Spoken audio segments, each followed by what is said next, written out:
What's up, sunshine? So grateful to be with you today. I'm Coy Wire. Welcome to CNN 10. I lost my voice. Yep, I was outside in the cold yesterday, not wearing my jacket, and here we are. So bear with me. Now, I'm pumped to see your submissions for tomorrow's hashtag Your Word Wednesday. Follow me at Coy Wire on Instagram, Snapchat, TikTok. Put your unique vocabulary word and definition in the comments section of my most recent post, and the team, we're going to choose a winner to work into tomorrow's show. All right, we start today with a story about the war we haven't talked about much recently. It's been nearly 2 years since the war between Russia and Ukraine began back in February of 2022. Just a couple of days ago, Russia launched its largest drone attack against Ukraine's capital of Kyiv since the full-scale invasion began, according to local officials. Ukraine's Air Force says they intercepted 71 Iranian-made drones in 6 regions of Ukraine, with the vast majority in the Kyiv region. 77 residential buildings were left without power for several hours before supply was restored. The next day, Russian officials reported they foiled more than 20 Ukrainian drone attacks over Russian territory, including the capital, Moscow. Russian air defenses also intercepted 53 Ukrainian drones over Ukrainian areas under Russian control. That's according to the Ministry of Defense.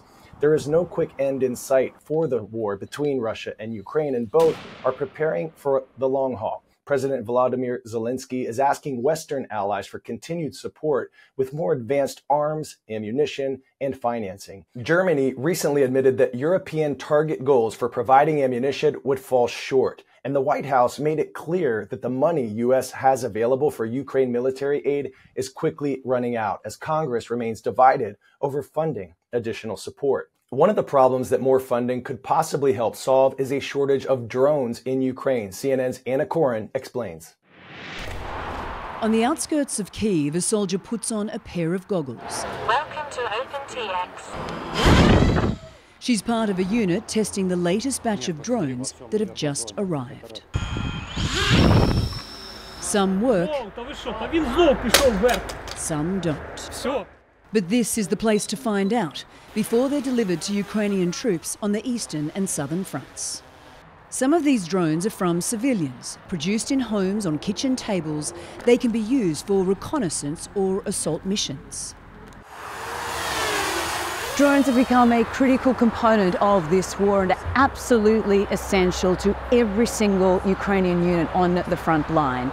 And while civilians are working with private companies and the military to produce as many drones as possible, these soldiers say there are not nearly enough.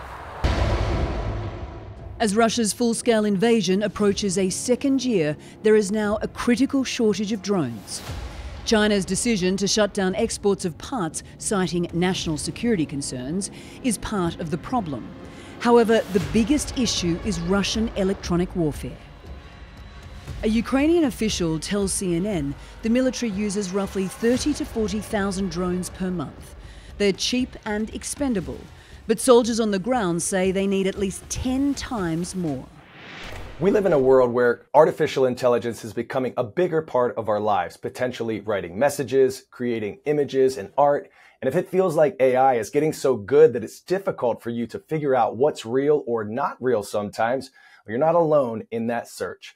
Many people are looking for authenticity, and in 2023, authentic is Merriam-Webster's official word of the year. A synonym of real and actual. Authentic has several meanings, including true to one's own personality, spirit, or character. The dictionary publisher says there have been a high volume of searches this year using the term, driven by stories and conversations around AI, celebrity culture, identity, and social media. Celebrities like Taylor Swift, Lainey Wilson, and Sam Smith made headlines this year when they spoke about seeking their authentic voice and authentic self. Elon Musk also loves the term, as he has previously said people should be more authentic on social media. I hope that you always have the strength to show your authentic self to the world. The moment we try to be like someone else, well, that's when we lose the magic that makes us special. There is no one in the world like you. You are more powerful than you know.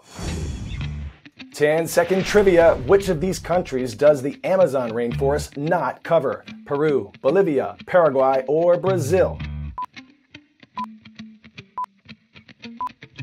Paraguay is your answer here. The Amazon rainforest, the world's largest tropical rainforest, spans approximately 2.6 million square miles in South America, covering parts of 8 countries, 1 territory, but not Paraguay.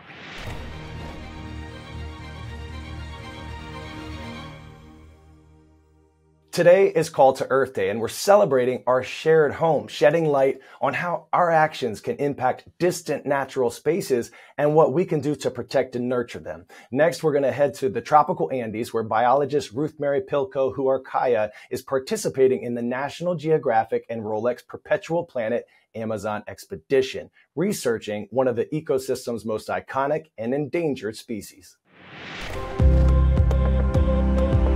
High above the Amazon rainforest, crossing the borders of Ecuador, Colombia, and Peru, is the Andean cloud forest. It might sound like something plucked from a fairy tale, but it is very much real, and it's one of the most biodiverse ecosystems on the planet. The cloud forest, as its name, because it's most of the time is covered by cloud. Here we have the trees with an array of orchids, mosses, and many other epiphytes that are covering the trees, and they act like a sponge. They capture the moisture, and it's helping to take back the water into the system, so play a key role in this way. Alongside the thousands of species of rare plants and songbirds lives one of South America's most iconic mammals. The Andean bear is the only bear we have here in South America. They are medium-sized bears in comparison to their cousins, the North American bears. The main characteristic is the facial markings. So many of them have white facial marking that look like spectacles. That's why also they are called spectacle bears. So these facial markings are unique for each individual. It's how we can identify different individuals. The Andean bear is classified as vulnerable by the IUCN, with fewer than 10,000 remaining. Ruth Mary has spent the past 2 years studying the remaining population in the cloud forest in order to develop a conservation strategy for the species. Using camera traps and tracking collars, the Andean Bear Project is accumulating a database of the creature's habits and the role they play in the ecosystem. We basically get a deep dive into the life of an Andean bear. We basically are able to see where it spends most of its time. So is it in like Puna grasslands, upper montane forests? We can also see how it interacts, for example, with the roads that we have that go on here. The communities rely on these kind of cloud forests or habitats as much as the bears do. For us, understanding all of this information, it gives us the opportunity to be able to work on, okay, where do we need to protect, what do we need to protect.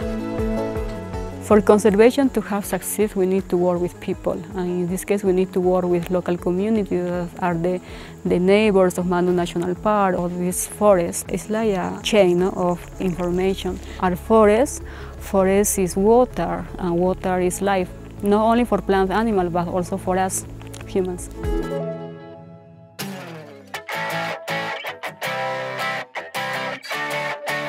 Today's story getting a 10 out of 10 is lit. Look at this delightful sight shining at the world's largest Christmas light maze. The Enchant Experience is a winter wonderland in Kansas City, Kansas. It took more than a month to build it, and it's an immersive experience. The website says a mischievous little elf named Eddie misplaced 8 toys meant for kids, and the goal is to find them before Santa's big night, all while you get your glow on amid more than 4 million lights.